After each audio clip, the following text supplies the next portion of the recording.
masturbate. What is wrong with you? Oh, I'm sorry. Suppose I should have knocked first. Guess we're even now. Where'd you come from? I forget. I remember a place similar to this. And all went dark for what felt like an eternity. But it was more like a year. Darkness surrounding all I see. My body slowly started to what can only be described as decay. And then I realized it was just a cupboard. Huh. Wait, you were here this whole time and you didn't say anything until now?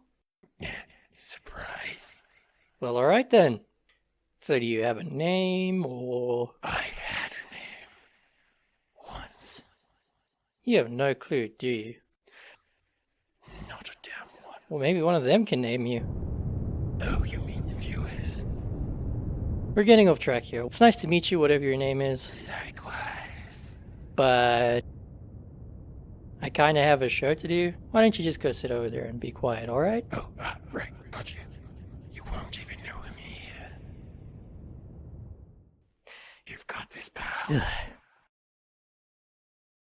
At some point in the history of video games, large open world maps had become the main selling point for any given release today. From its early days being considered a technical marvel to becoming the standard in almost every title, and while the technology to achieve this at the time was groundbreaking, this did however lead to it becoming a crutch for padding out games with pointless nonsense and a lack of substance and labeling it as content, inevitably leading to issues where players felt as though games companies had begun to abuse their trust. When it comes to open world games, the problem I have comes where the player is given way too many objectives and side quests with little to almost no substance, and it becomes blatantly obvious that developers only added them to run up playtime. Personally, this just makes some games excessive and needlessly complex, trying to overcompensate for releasing half-finished games, especially in this current day and age when time and attention is considered a commodity in the entertainment industry. Open world games with a story-driven focus usually have the map built to include plenty of things to do for players, typically to add interest to the world so it feels like there's more going on. Don't get me wrong, adding to the map is absolutely necessary, because how else are you meant to make the world feel dynamic and engaging without creating a reason to explore? But for some reason with some games I always end up feeling overwhelmed with the open-ended aspect to the game's environment and finding that I start to focus solely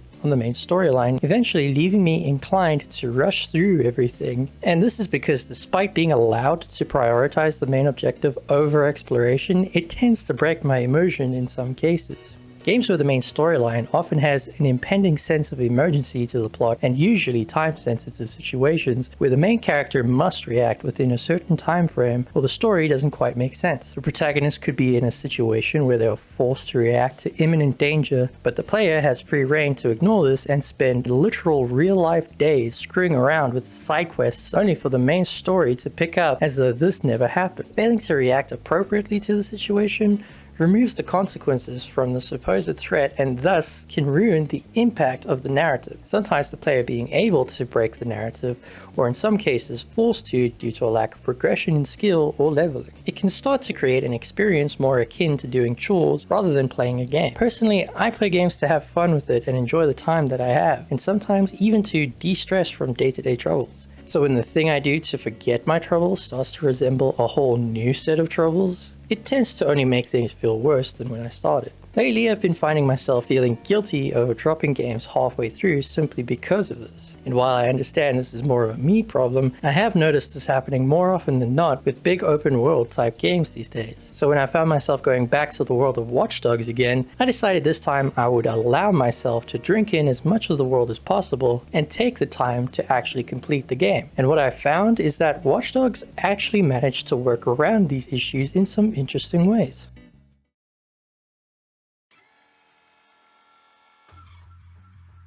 Released in May of 2014, developed by Ubisoft Montreal. Yes, that Ubisoft. Watch Dogs was set to be one of the most anticipated games of the time, releasing on Xbox, PC, PS3, and at the time the newest generation of console, PS4. I remember just how much hype surrounded this game's announcement, and being the naive 14-year-old gamer I was, also bought into that hype. I remember first reading about it in the latest issue of my favorite gaming magazine, which came with a disc of announcement and gameplay trailers, including one for Watch Dogs. Unfortunately for many gamers, myself included, this was right around the time where AAA publishers were beginning their descent into their notoriety for becoming more profit-oriented and blind to consumer concerns. So when players finally got their hands on the game, they were quite disappointed by how misleading the gameplay trailers were, as opposed to what the gameplay was actually like. Which makes sense why, despite being a really well executed game in other areas, Watch Dogs could not escape some of the pitfalls that come with games of this era. I still, however, would like to make it clear, while I certainly do not condone most AAA developers' business practices towards their player base, I do, however, want to talk about Watch Dogs as its own separate entity. Besides, I'm sure there's plenty of videos hating on the AAA industry as a whole already. I would literally be adding nothing to the conversation. So why is it that I ended up not only finishing Watch Dogs, but actually coming back to it for multiple playthroughs as well? The simple answer is because despite its many flaws, the game is still fun to play, and the main story still makes for a really compelling experience. Sure, it's not the most original plot, and there might even still be a few inconsistencies here and there, but for the most part, whenever I end up playing it again, the story always seems to pull me in. Playing through the game again, it actually became apparent to me just how much they tried to counteract the problem with open world games I mentioned earlier, and managed not to force players into remaining locked to the main objective. There were plenty of times where I'd finish a mission and decided to slow down a bit to take in the scenery, where some games have the problem of being almost impossible to progress unless you grind side quests just to barely inch the story forward. You might end up ignoring everything around you, whereas Watch Dogs allows you to play through the entire game without the constant need for grinding and leveling, which in turn adds a new layer of difficulty to the game. While it can be hard not to be tempted into completing side quests, acquiring better gear and leveling skills into making you near impossible to kill, I found that even when I did opt for a more bare bones approach, the game definitely did allow me to do so. I can't tell you how many times I've played through some of the game's stealth sections, going through the entire thing without once killing an enemy just for the added challenge. Those Dishonored passive ghost runs really cemented themselves into my brain. The non-lethal approach requires players to get creative by using every advantage available in the environment, prioritizing hacking over brute forcing your way through waves of guards. Especially when adopting the quiet approach, players are encouraged to wait and observe, to plan their moves ahead by learning the paths that the guards take and gaps in their security, such as the nature of stealth games. Okay, I'm in the lobby of the Milan. All right, let's do it. I'm hacking in. Which also kind of disappointed me a little when I learned that this approach has almost no effect on the storyline, as characters will still act as though you just went crusading through the city like a chaos demon. And even though this is absolutely a thing you can do, I still couldn't help but wish that it made more of an impact to the story overall. But I guess they were just hard set on what the story should have been. Where your approach really matters, however, is how hard or easy it is to navigate through the world, as missions, enemies, and NPCs will change their behaviors depending on whichever way you choose to play. The story of the game, spoilers, has you playing as the titular Aiden Pierce, a hacker for hire who is hired to hack into a hotel owned by a very public figure known as Lucky Quinn. Quinn being a philanthropist on the surface, actually being a shady billionaire with ties to the Chicago mob. The job leads to Aiden and his then business partner Damien Branks to discover that there is more to this simple job than they had planned for. Damien taking too big of a risk inevitably leads to their discovery, meaning a big target on both their backs. Unfortunately for Aiden, having innocent people close to him, they are always at risk when near him.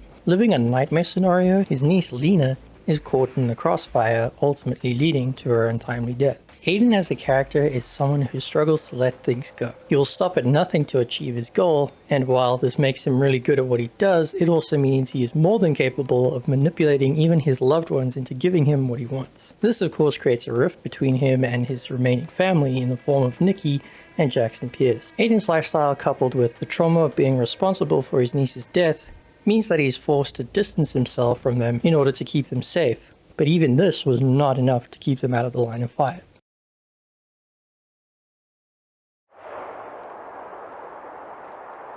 That boy. What? Bad boy, 17. What the fuck, man?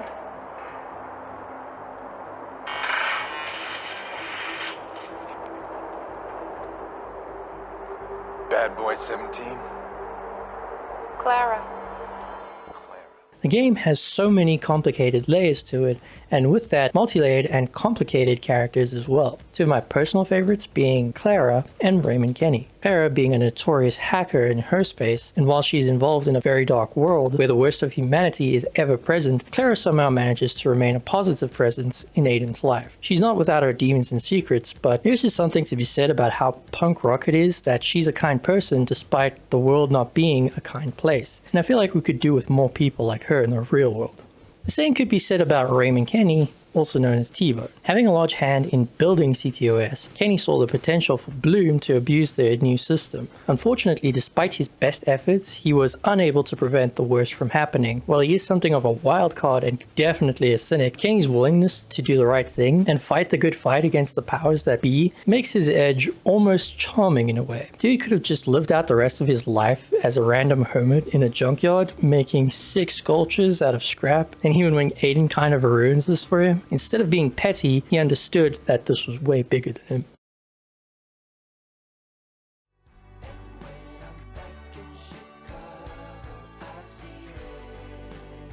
The environment within the game feels dynamic and alive. It would make sense since a lot of thought went into this. The weather can change out of nowhere, much like it does in real life, and if you've ever just taken a walk down the street, and trust me, I certainly always do, you might notice that even the trees will react to the intensity of the blowing wind, much like Aiden's coat also does. Something about the atmosphere of this game is so inviting. Wherever you might find yourself, whether it's the weather or trudging around the forest, you'll find yourself caught up in the beauty of the environment. They also did a really good job of making the city feel real. Set in the city of Chicago, the game does a great job at immersing you in the world even if you've never been to it in person. Walking down a few blocks, you're met with countless interesting little corners where you can't help but imagine what it might be like to traverse this space on a day-to-day basis. So many buildings had a lot of time and attention going into them, giving you the sense that each one has its own story to it. Something I enjoyed was walking around certain landmarks that have these brief history excerpts, some being for their real-life counterparts. I don't know, I just like small details like that. It's almost easy to forget the entire city is under constant surveillance on every street corner. With tech being one of the main focuses of the game, it's only natural that the story be about how invasive technology can be when left in the hands of unchecked power. The game also does a great job at putting you in the shoes of a hacker navigating through a world like this. So exploiting this becomes almost second nature. You can't help but find yourself tempted by the prospect of observing the city undetected. With most of the city covered in all sorts of technology, it makes it so that the player has a whole arsenal of tricks to use when in a pinch.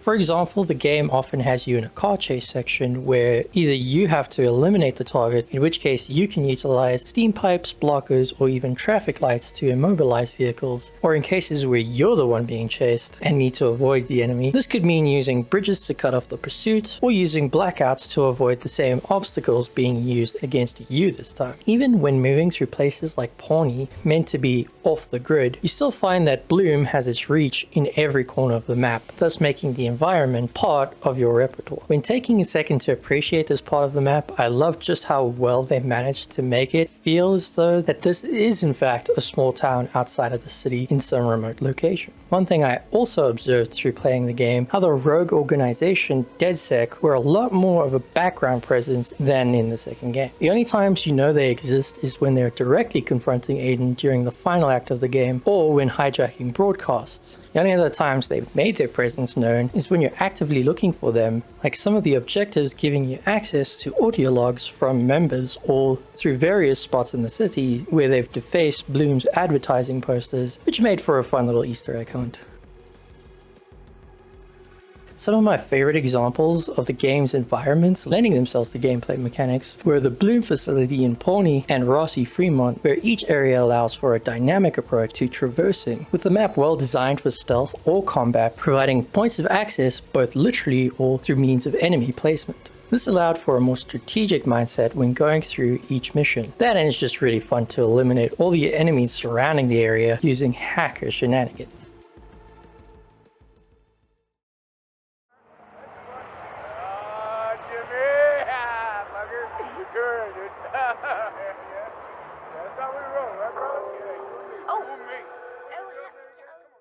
Another great way the game makes the city feel as though it's alive is the way in which so many random events could happen at any given moment unscripted. Walking down the street, you might overhear an NPC debating politics, or even you as the vigilante. Depending on how the city views your antics can also react differently depending on how you treat them in the world.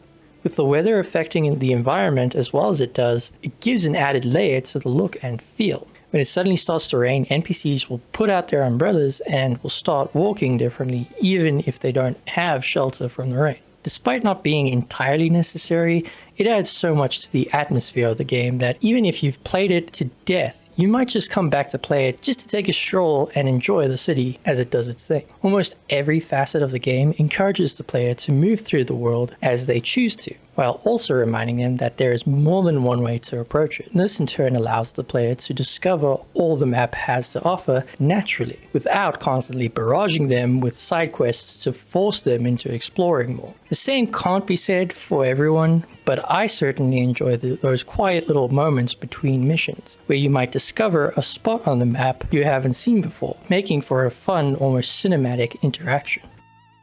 I could go on forever about how cool the world of Watch Dogs is, but what more could I say that hasn't been said already? The point I'm trying to make here though is not that all open world games should be this detail oriented, but where Watch Dogs shines, in my opinion, is the way in which players are able to discover fun little Easter eggs all on their own, and always being able to find something new each time. Like most, I'd probably end up motivated to want to complete an open world game more when there's a better reason to. Stuffing a game with bland nonsense just for the sake of making numbers look better is one surefire way to make the player have a worse experience playing your game. But that's just me. Whether or not you agree is up to you, but at least you might take something from this video. Either way, I hope you enjoyed it, and I'll see you in the next one. Maybe.